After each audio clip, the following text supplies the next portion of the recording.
What's going on, everybody, and welcome back to JohnnyKpicks. And in this video, I'm gonna go over my full card, picks and predictions for UFC Vegas 55, Holm versus Vieira. So, real quick, if you guys can do me a huge favor, I'm a little under 75 subscribers away from 1,000. So, if you're new to the channel, or if you've been watching me for a while and just have been a little shy and haven't hit that subscribe button yet, please hit the subscribe button. I would greatly appreciate it because I'm trying to get to 1,000 subscribers by the end of this month. And also, I would just like to thank everybody once again for all your support. I appreciate you guys watching me every week, commenting on every one of my videos, coming to our live streams. So don't miss out, and please hit that subscribe button. And let's not forget, please hit the like button as well on this video, and don't forget to turn on the notifications so you don't miss out on any of my new videos that come out or live streams. So UFC Vegas 54 just happened, and my first initial thoughts are lots of weird outcomes, lots of low-level fights with bad fight IQ. For my picks, didn't end up going too well. I ended up going 5-6, which I believe that is the worst prediction card I've done since I've started this channel. But you know what? It happens to everyone. Everyone's gonna have a really bad night. This was my really bad night. And honestly, I didn't see a lot of people doing that well either, so at least I'm in good company. There were a couple bright spots on this card though. The Grant Smolka fight to me was the fight of the night. I am shocked that Smolka lasted as long as he did, but because in the first round, he took about 50 clean shots to the face and body, and didn't seem like it really fazed him until like the last seconds of first round when he got knocked down with that jab. But he came back in the second round, looked really good, but I just don't think he had enough in him once he got hit with that calf kick, and he just went down after that. And Taira's debut, he looked really good for being 22 years old. He has really good fight IQ, he's really calm when he's striking, and his grappling is really good as well. And if you want to throw in the Chookagian-Hughes fight, I thought that was a pretty good fight for the night. And I know there's some controversy there because I'm sure a lot of people thought that Hughes won that, but honestly, I had it 29-28 Chookagian. I know I had some bets on her as well, but if you go back and watch that fight in the first and second round, Chookagian was winning the striking exchanges, and she did get taken down by Hughes, but Hughes didn't do anything with that takedown. She just basically stayed on top and held her in a headlock while Chookagian was trying to get a reversal, which she did end up doing twice, ended up getting back up on her feet and ending the round strongly with strikes again, first and second round. So the only round that I gave Hughes was the third round. She looked better than Chookagian in that one, but I thought it was 29-28 Chookagian. And the stinkers of the night for me were Cutelaba with his low fight IQ, getting snatched up with the guillotine, and basically just tapping right away because he didn't even fight the hands and try to get out of it. And with Hadley, he just accepted being on his back too much for that whole fight. The first round I can see him trying to work a submission, but after not having any success, I don't know why he just stayed on his back the whole time and didn't try to get up on his feet too much. He just tried to get reversal sweeps and everything, but to me, that was just a disappointing performance by him. And the Rakic fluke injury. Apparently, Rakic said on Twitter that this injury happened 3 weeks ago when he was in training camp. So I wish I would have known that before because I had a couple bets on Rakic and that would have saved the night if he would have won. But it's MMA, it happens, and that's all you can do is move on to the next one. So without further ado, let's get to my picks and predictions for UFC Vegas 55. The first fight we have is Elise Reed versus Sam Hughes. Reed is 5-1, 29 years old, 5'3" with a 63-inch reach. And Hughes is 6-4, 29 years old, 5'5" with a 64.5-inch reach. So in this fight, I'm going to go with Reed to win. I'll be honest, I'm probably not going to touch this fight from a betting perspective, but I do think Reed is the better fighter. Reed's going to have the better striking, and her takedown defense is pretty good. And for me, Hughes really isn't that great other than her cardio. She likes to push forward for all 3 rounds and just stay in her opponent's face and just grind on them. But the thing about Hughes too is she's very hittable, and like I said, Reed's going to have the better striking, so I do think she'll be able to land a lot of shots on her. And the way I see this fight playing out, I think it's going to look just like the Nunes-Hughes fight, where Nunes will come out looking really good in the first round with her striking, and then Hughes might start to take over in the second and third rounds. But I do think Reed's cardio is a little bit better than Nunes's, so I'm going to give her the edge here, and I think she'll be able to outstrike Hughes at least in the first and second round and win 29-28. So with my pick, I'm going to say Reed wins this one by a close decision.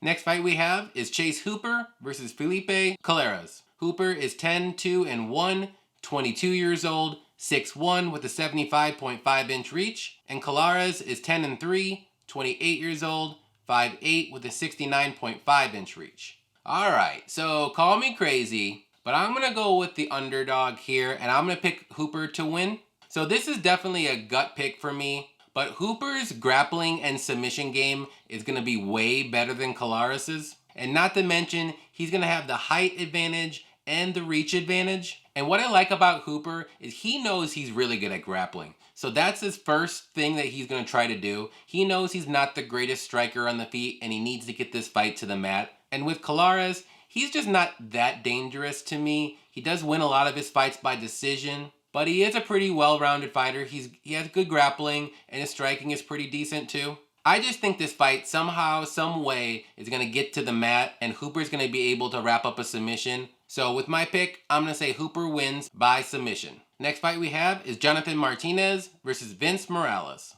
Martinez is 15-4, 28 years old, 5'8" with a 69.5-inch reach. And Morales is 11-5, 31 years old, 5'7" with a 68-inch reach. So with my pick here, I'm going to pick Martinez to win.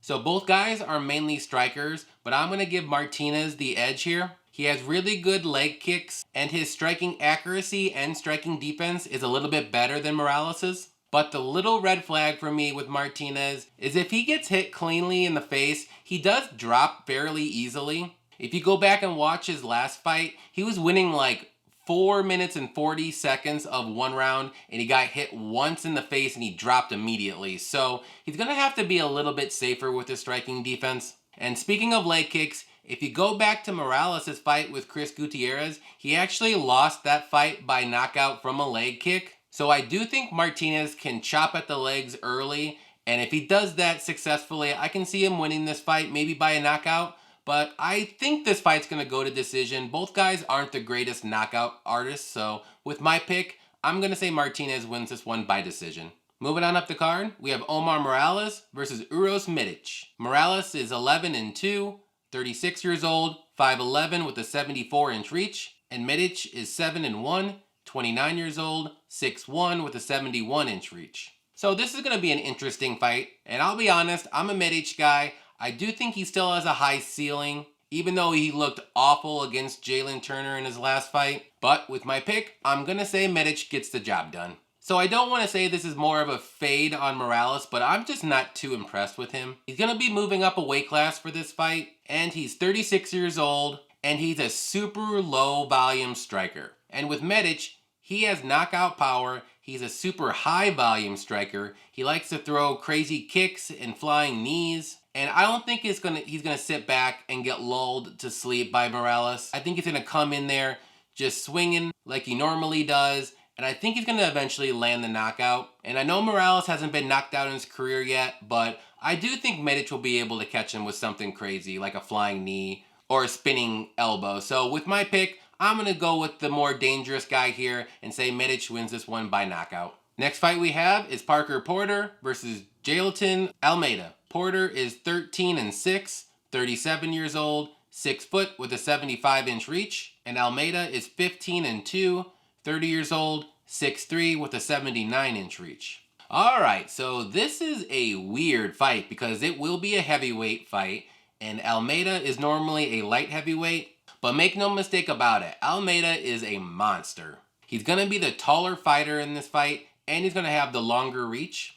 But I will say though, Porter will have the weight advantage. So both guys have good striking, but I would give Almeida the power edge for sure. But Porter has good volume for a heavyweight and decent cardio, but he's super hittable.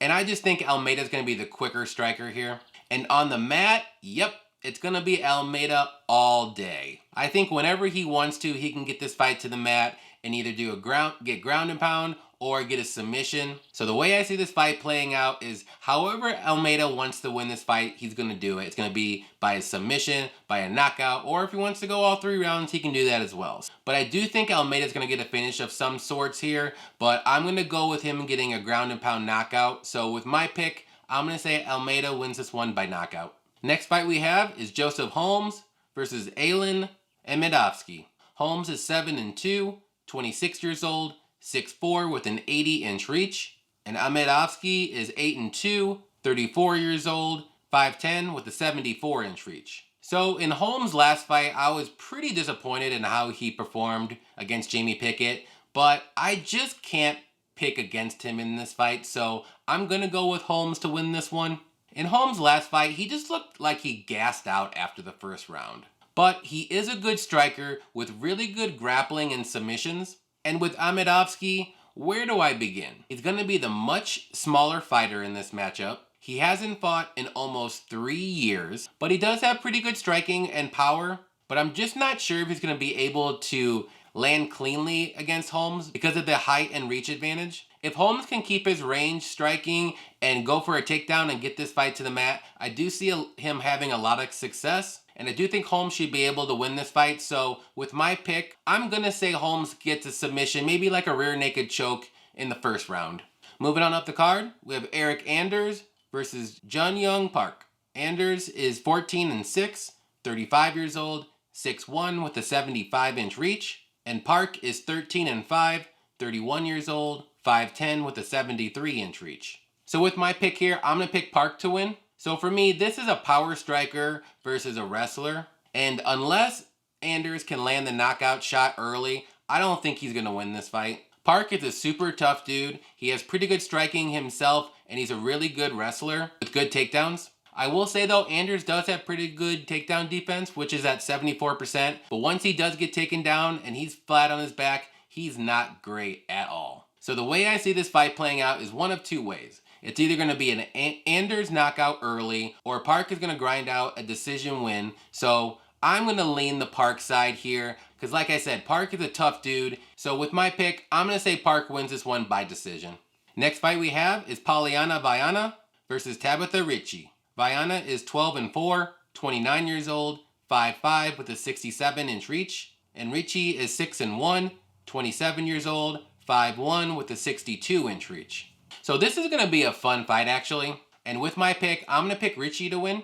Viana will be the bigger fighter, but Ricci's going to have the speed advantage for sure. Both fighters have really good striking, but I think the clear advantage for Ricci here is going to be her wrestling. But Ricci's going to have to play it safe, because if she does get Viana to the mat, she does have really good submissions off her back, and she can get an arm bar or some sort of triangle. And another thing to note here, in Viana's wins or losses, she's mainly won or lost in the first round, and she's never made it to the second round. I think it might have been once or twice in her career. So if I was Ricci, I would try to extend this fight and get this fight into the second round at least, and just use her wrestling and just stay in top control and grind her out to a decision win. And that's how I think it's going to play out. So with my pick, I'm going to say Ricci wins this one by decision. Next fight we have is Njokuani versus Duško Todorovic.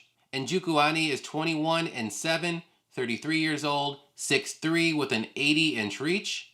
And Duško is 11-2, 28 years old, 6'1" with a 74-inch reach. Oh boy, so I am a Duško guy, and this fight scares the hell out of me for him. But I do have to go with Njokuani to win this one. So both guys have good power and really good striking, but I will give Njokuani the striking edge. I think he's a little bit more technical and even a little bit more power in his hands. Duško is just a little too hittable still, and whenever he fights really good strikers with a lot of power, that's when he loses, because he tends to rely on his head movement a lot instead of just putting his hands up to block shots. But I will say though, if Duško can use his wrestling and get a couple takedowns here and there, I think he'll find a lot of success, because he does have really good ground and pound. But unfortunately, I just think Njokuani's going to be able to catch him at one point. So with my pick, I'm going to say Njokuani wins this one by a knockout.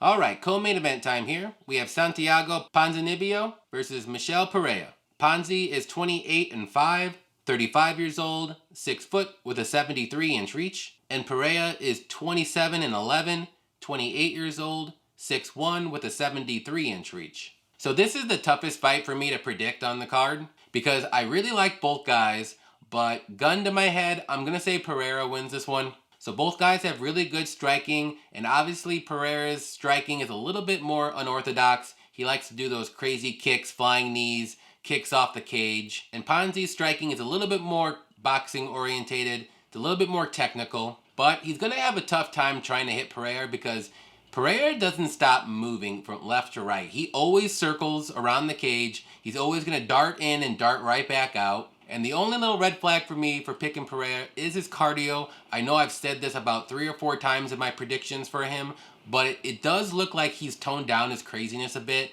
and he at least has 2 rounds of good cardio in him. And Ponzi's cardio is really good, and it does seem like he does get stronger as the fight goes on. And on the mat, I will give Pereira the edge. He does have really good wrestling, and he can get this fight to the mat if he wants to, because Ponzi's takedown defense is only 60%. So like I said, this is going to be a really close fight, whoever you think is going to win.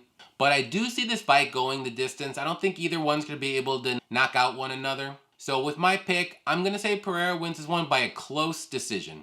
And I wouldn't be surprised if this is going to be fight of the night. Alright, main event time here. We have Holm versus Ketlen Vieira. Holm is 14 and 5, 40 years old, 5'8" with a 69-inch reach. And Vieira is 12 and 2, 30 years old, 5'8" with a 68-inch reach. So for me, this is a no-brainer pick, and I'm going to go with Holm to win this one. Holm is going to be the superior striker in this matchup, and she's definitely going to be quicker on the feet. Vieira does have decent striking and power, but she's really slow when she strikes, and she tends to slow down as the fight goes on, which makes her very hittable. And I know Vieira just had a 5-round fight with Miesha Tate and won, but that was a really close decision, and she looked like she was barely making it in the last couple rounds. And we all know Holmes' cardio is going to be there for all 5 rounds. I know she's 40 years old, but she's always in good shape in every one of her fights. She's fought the better competition. And honestly, I just don't see how she loses this fight unless Vieira takes her down early and maybe wraps up some kind of submission. But I do see this fight going all 5 rounds again. And I just think Holm is going to be able to outstrike her in every round. So with my pick, I'm going to say Holm wins this one by a 50-45, 49-46 decision. Alright guys, so those are my picks and predictions for UFC Vegas 55. Thank you for watching, and again, if you haven't subscribed yet, please hit that subscribe button so I can hit my 1,000 subscriber mark by the end of the month. I hope everybody enjoys the fights this weekend, and until next time, happy fight night.